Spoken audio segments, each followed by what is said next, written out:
ન્યૂઝ9 ગુજરાતી સાથે હું પાયલ બામભણિયા તો જોઈએ આજના સમાચારમાં। બોટાદ શહેર ભાજપના પૂર્વ મહામંત્રી અને ડાયમંડ એસોસિએશનના કારોબારી સભ્યને ટેલિફોનિક જાનથી મારી નાખવાની ધમકી મળી। બોટાદ શહેર ભાજપના પૂર્વ મહામંત્રી અને ડાયમંડ એસોસિએશનના કારોબારી સભ્ય જગદીશભાઈ ચૌહાણને ટેલિફોનિક પર જાનથી મારી નાખવાની ધમકી મળતા ચકચાર મચી ગઈ છે। બરોબર, વહીવટ પતાવવાનો છે એટલે તમારી રીતે આવજો। અરે રીતે એટલે કેવું તું હું મને મારી નાખવાનો છો? હા, મારી નાખવાનો તું તમારી રીતે આવજો એટલે? આ પણ તમે આવો ને પછી વાત થઈ। હા, એટલે એવી ધમકી તું ન દે ભાઈ।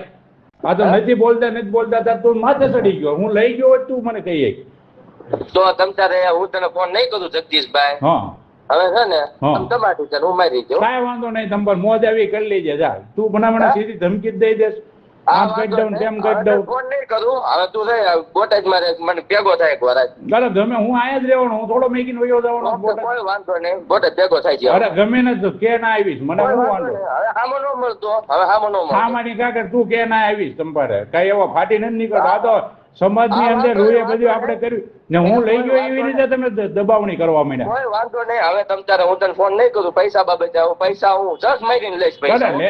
હું તો કહું લઈ જ લેવાના, મેકવાના જ નહીં, મને તો આપ્યા નથી ભાઈ ને તે મને, અને બીજું હું કહી દઉં છું તે મને આપ્યા નથી, બરોબર?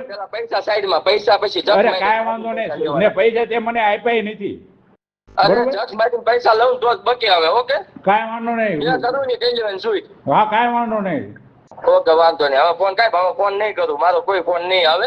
કાંઈ અરે ગંપરે હું આયા બોટાદમાં જ રહું છું, ગોતવા ન હોય। કોઈ વાંધો નહીં, હવે ગોતી લઈશ તમ તારે। ભાગોજી લેન ભાઈ, તું હું ના કરી દે ભડાકો કરી લે। ઓકે કોઈ વાંધો નહીં, ભરાકો નહીં ખબર પડશે હવે। કાંઈ વાંધો નહીં, બીજું તો હું મારી એક બીજું શું કરીએ કહેવાનું? હા બસ સર, બસ થઈ મારે કેવું આ મામલે તેમણે બોટાદ પોલીસ સ્ટેશનમાં પાળિયાદ ગામના કાળુભાઈ જયંતિભાઈ ધોળકિયા વિરુદ્ધ ફરિયાદ નોંધાવી છે।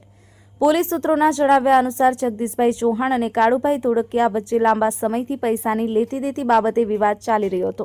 આ વિવાદ એટલો વકર્યો કે કાળુભાઈ ઘોડકિયાએ ટેલિફોનિક પર જગદીશભાઈની જાનથી મારી નાખવાની ધમકી આપી હતી। આ ઘટના બાદ જગદીશભાઈ ચૌહાણે તાત્કાલિક બોટાદ પોલીસનો સંપર્ક કર્યો અને કાળુભાઈ ઘોડકિયા સામે કાયદેસરની કાર્યવાહી કરવા માટે ફરિયાદ નોંધાવી। પોલીસે આ ફરિયાદના આધારે કાળુભાઈ ઘોડકિયા વિરુદ્ધ આઈપીસી કલમ 352 અને 351(3) હેઠળ ગુનો નોંધી વધુ તપાસ હાથ ધરી છે। આ ઘટનાએ રાજકીય અને વેપારી વર્તુળોમાં ગરમાવો લાવી દીધો છે। ન્યૂઝ9 ગુજરાતી બોટાદ। ચૌહાણ જગદીશ ગોવિંદભાઈ, મહામંત્રી બોટાદ શહેર ભાજપ પૂર્વ અને બોટાદ જિલ્લા ડાયમંડ એસોસિએશન કારોબારી સભ્ય।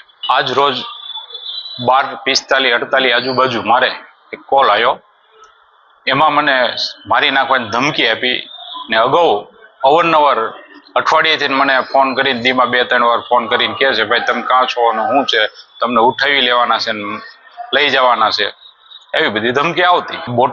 બોટાદ પાળિયાદ કાળુ જયંતિભાઈ ઘોડકિયા પૈસાની લેતી દેતી હતી, એ સિવાયમાં હું એમાં 1 રૂપિયો મેં લીધેલો નહોતો। મને મારી ઉપર આક્ષેપ કેવો નાખે છે ભાઈ આ પૈસા તમારે આપવા પડે મને। બોટાદ પોલીસ સ્ટેશનની અંદર મેં આજ રોજ ફરિયાદ કરી દીધી। એસપી સાહેબને મળીને હું એમને રેકોર્ડિંગ છે મારી પાસે, સાહેબને સંભળાવ્યું એટલે મેં રેકોર્ડિંગ રાખીને બોટાદ ટાઉનમાં ફરિયાદ કરેલ છે। મારી માંગ એક છે, આવા અવારા તત્વો આની પહેલા એના જે બેકગ્રાઉન્ડ જોવે તો ઘણા એના કેસ એવા છે, દાખલા તરીકે બોટાદનું ભદ્રવડી ગામ અપહરણ કેસમાં એ ભાઈ સામેલ છે। આવા અનેક કૃત્ય કરેલા છે, આવા લોકોને કડકમાં કડક સજા થાય મારી માંગ છે।